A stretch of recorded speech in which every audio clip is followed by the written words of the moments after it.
You're tuned to Focus on Campus, a weekly show which highlights faculty, staff, and students here at the University of Texas at El Paso.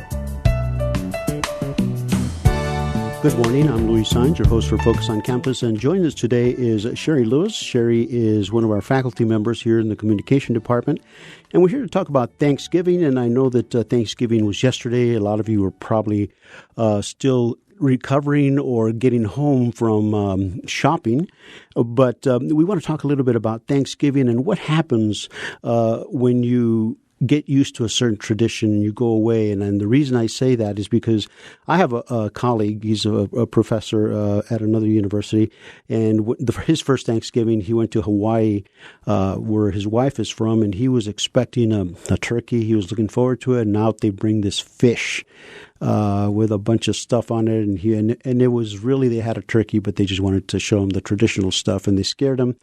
But with us is Sherry Lewis, as I mentioned, and Sherry has an interesting experience about the first Thanksgiving that she spent away from the United States and how they had to cope with that and what she did to help other Americans. Sherry, thanks for being with us. Well, thank you for having me, Louie. Actually, I'm talking about my second and third Thanksgivings away from home. The first one was dismal. Our very first Thanksgiving in Bolivia, South America, they didn't really grow turkeys for commercial use or consumption. And so what they presented to us was this scrawny, nasty, tough old bird. And it was absolutely horrible. And I think that's what motivated my mother in part to create a really nice Thanksgiving from then on and make a big push for it. So that's what changed it, was that first Thanksgiving was just horrible. So what changed it, Sherry? What happened? Well, Mom got it. She was really good at getting fired up. And so she got herself fired up and contacted the embassy in La Paz, because we were in Cochabamba, at the time the second biggest city in Bolivia, and where my father had set up an office. And she said, this is not right. All of the State Department workers who live here don't have the wonders of the commissary that you have up in La Paz. So how about sharing some? And so with her great efforts and repeated radio transmissions, because long distance didn't work, she got the embassy to finally cough up enough funds to be able to refurbish what had laughingly been called a commissary up until then, which was just a shed that had some old shelves and a couple of rat-eaten packages of cigarettes in it and nothing else. So she got it to grow and turn it into a real commissary, at which point she also arranged for many turkeys and hams to be sent to Cochabamba for the American families to use. But at the same time, she was also befriending a lot of Peace Corps volunteers who lived and worked in the city. But they also had friends who worked out in the boonies, out in the boondocks. And they didn't have those amenities and would often come to our house just to have Maxwell House coffee, just to listen to somebody else speak English, just to feel like home again. And they talked about it so much that Mom realized when she said, well, you can come have Thanksgiving with us, that they were telling all their friends. And pretty soon what was supposed to have been 10 or 12 guests turned into 50 or 60 guests. And the next year, 250. We had to empty out the swimming pool to make room for people to sit. It was because it's summertime there in November. It's already early summer. And the weather was lovely. And the next year after that, we got the hotel where a lot of Peace Corps volunteers stayed when they were coming into town to let us use their ovens to help roast the many turkeys that the other Americans were very kindly donating to the cause. So we had turkey and ham and baked beans and mashed potatoes and coleslaw and rolls and everything else we could imagine that somebody thought of that reminded them of home, and they could just come to our house and have Thanksgiving. Now, tell us a little bit about when you're away from home, you also learn a lot about different cultures, different traditions, and obviously Thanksgiving is not a tradition there. This was a holiday that was started by President Lincoln, National Day of Thanksgiving. Now, what about some of the other traditions that you learned about being when you were there in Bolivia, perhaps Bolivian recipes that your mother may have used with Thanksgiving dinners or other dinners? Or did you stick to strictly American Thanksgiving, all-American menu? It was kind of a mix, but mostly our big focus was to try to make it as much like home as it had been. As you could. As we could. So we didn't go in for a lot of crazy additions, but since there would be some fruits like mango that would be in season, which hadn't become popularized the way they are here now, Shipping has become so much better. So we had strange things like bananas and mangoes and chirimoya and some a kind of a grapefruit that they called a lima. So yeah, there were some fruits and vegetables that sort of wormed their way in simply because we couldn't find the ones we were looking for that we might have wanted. I remember more a Christmas when I also lived in Taiwan. And when we went to Taiwan, we had already done Halloween. And my brother came to visit from the States, and he was staying with us. And my mother had made all of his favorite foods for him, just because, my baby's home. So she was making all these foods for him. And one night at Christmas time, there was a knock at the door, and the door opens up, and all these little Chinese children with paper bags on their head that they had elaborately decorated in many colors, beautifully decorated, temple dogs and dragons and Chinese characters, and they're all standing there with little paper bags in their hand yelling, tick-a-teet, tick-a-teet, tick-a-teet, because they thought it was another Halloween. We'd come and get candy again. And my brother, very sort of half-heartedly, sort of reached over to the plate of cookies and gave them some of his Christmas cookies that Mom had made just for him. So that's another aspect of I remember being overseas for those holidays. Sometimes the holidays would clash. I don't remember it as much with Thanksgiving being a big deal, but we did have a lot of Christmas traditions that were different, and we did have a Halloween, which they didn't celebrate in either of those countries. And it's interesting as you talk about that because we need to remember, our soldiers who are overseas and they're missing out on. Although the military does try and give them a Thanksgiving dinner, but there's still the tradition, the family, and that's why it's interesting. And this program has been so successful here at Fort Bliss, where families invite soldiers to go to their home, because there's a big difference between eating at your base or in the barracks and being with another family. Mm-hmm. And I tell you, sometimes I remember this. My head would be sore from all of the pats on the head that I had gotten from people who were reminded of their little sister or their little cousin. I was there to be that. I was sort of a little emblem for them. Now, when you came back, did you think of that, and did you carry on that tradition as far as remembering, like I said, people international students or other people who might not be from the United States or? It's interesting. When we first got back, I thought that was something that we would do, and I discussed it with my mother briefly, but she seemed more intent on getting back in touch with her family. My oldest brother, who hadn't traveled with us, and his family, he had 5 children, so she was more attached to making that happen. And then when I got married, my mother-in-law was just not of the same mindset for having a lot of strangers come over to the house. And so for her, it's more very much a family sort of thing. And she didn't want people coming over that she didn't know or she didn't know really well. So my brothers and sisters-in-law would bring someone over to the house many, many times, and maybe then we could invite them over. But I understand that's just a different mindset for her, that she didn't want strangers in the house. It made her nervous.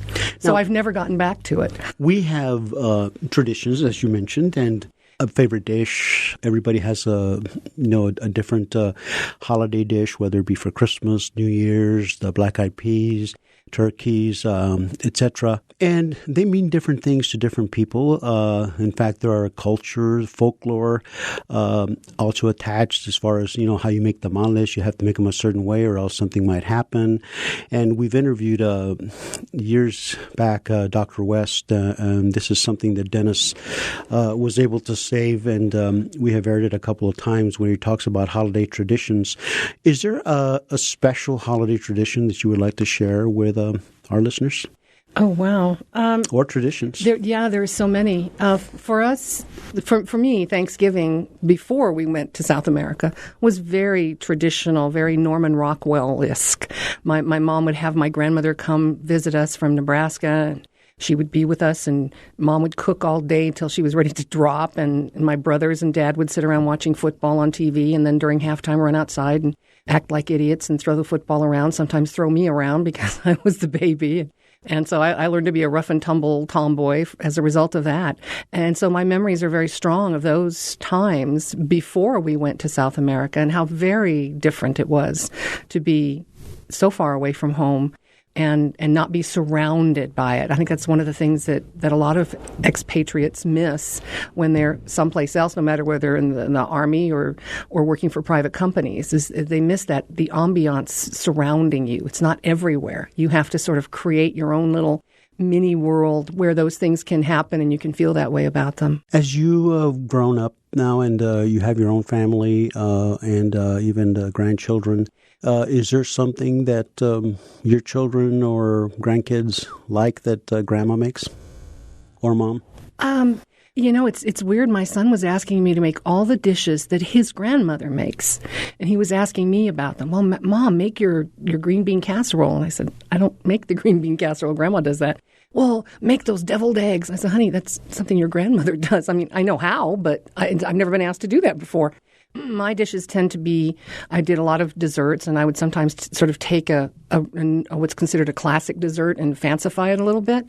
And so instead of pumpkin pie, I'd make a pumpkin cheesecake, just to be a little bit different and just to kind of turn it around. And I think that's my specialty, is sort of taking what's considered a traditional dish and changing it around a little bit, but still within the classic sense. It's probably from living in different countries where things were just a little bit different. So I'm used to that idea of sort of turning it on its ear a little bit. Has that affected you at all living here on the border? Because there are a lot of, when you hear about buñuelos or bizcochos or tamales, some of those holiday meals, everybody has a different way of making them, and especially because we live so close to New Mexico, though some people say, well, that's the New Mexico way, or this is the border way, or this is the Mexican way. Have you put a little twist on any of those, or have you made those? A lot of people expect that those kinds of foods you're talking about, like tamales, are eaten throughout Central and South America, but they're not. Tamales, I didn't know from tamales till I came here. So not so much, because these are like new foods for me. There are a couple, there are a couple that come close. The cookies with anise in them, those I remember, kind of a bizcocho that had some anise in it, but not a lot, no. And it's interesting, for people who may not know, and for students who are out there and considering taking a speech class or another class with Sherry.